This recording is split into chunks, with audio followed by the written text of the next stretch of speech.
Hey guys, so today I'm going to talk to you about my struggles trying to express myself as I was growing up and how I improved as I became an adult. So as I said in my previous video, one of the things I struggle with as a right hemi is not always being able to express what's in my head out loud, and as I've grown up it's been extremely frustrating. So I also find it difficult to take in what people are saying. It all gets muddled up and trying to understand instructions is really difficult. And that's why I had a teaching assistant at school and college, and I still struggle with it at work. So there were a lot of times when I was younger where I would try and explain something to someone, and mid-sentence I would not be able to think of the word. I would know what it looked like, I knew what it was, but I just couldn't think of the actual words. And my brain just felt so stuck in those situations. And I would just end up saying a word that sounded similar to it, but that didn't always end up making sense. And that's partly why I was so painfully shy at school. I didn't want to run the risk of that embarrassment, even though I knew most people would be quite patient with me. So one example of that was when I was at school and I was trying to explain to my friend about what my cousin was doing at the time. And I just remember really struggling and I just gave up because I found it too difficult. And I just remember feeling really frustrated and a little angry with myself. I actually always had the urge to go up to people and start talking to them when I was at school, but I always stopped myself because I didn't want to have the risk of trying to explain something and then getting stuck.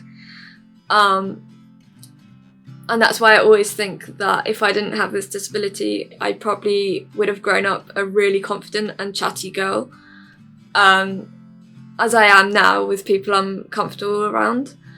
And that's why I always see myself now as a shy extrovert.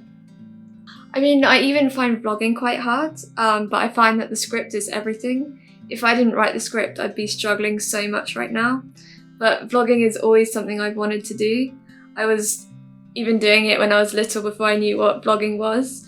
I mean, I was 13, it was pretty embarrassing stuff, but I still did it and I feel like I'm a pretty determined person. So I've never come across someone who has the same struggle as me. I do have a friend who's right hemi, but he's never expressed that he's had that difficulty with me. But I did come across a documentary on Netflix called My Beautiful Broken Brain, where this woman has a stroke at 34 and she has to relearn how to read, write and speak. And at the beginning of the documentary, she was really struggling to express herself. I think she was trying to say niece, but she came out with nephew. And I just totally related to that, and the way that she was getting through it was the way I was getting through it when I was growing up. And I just thought the whole documentary was amazing. But yeah, I'll put a link to the trailer in the description below. So I will always have this struggle, it will never really go away, but as I've grown older, the way I explain things has got a lot better. So there have been many experiences in my life that have helped me. For example, I worked in a charity shop for many years, I still do. I think I started when I was 17, and what I remember about that time was that I told my mum I want to work in a proper retail store, I want to make money, but she told me, you need to get experience before you do that. And so I was like, yeah, okay. And what I remember is that the first day I started at this charity shop, I went behind the counter and this customer straight away started talking to me, asking me loads of questions. And I just felt this real panic. I just didn't know what to do or say. I was completely clueless. But I got used to it over time, each time I would go there. And it helped me explain things to customers each time. It was like a test, practicing. Each time I would get better and more confident, and it was just a really good experience. So I improved massively when I started at Banbury College when I was 21. I feel like that was like the turning point. As I met the friends I have today, and they do not care at all if I mess up. And they knew how painfully shy I was back when I started at Banbury College.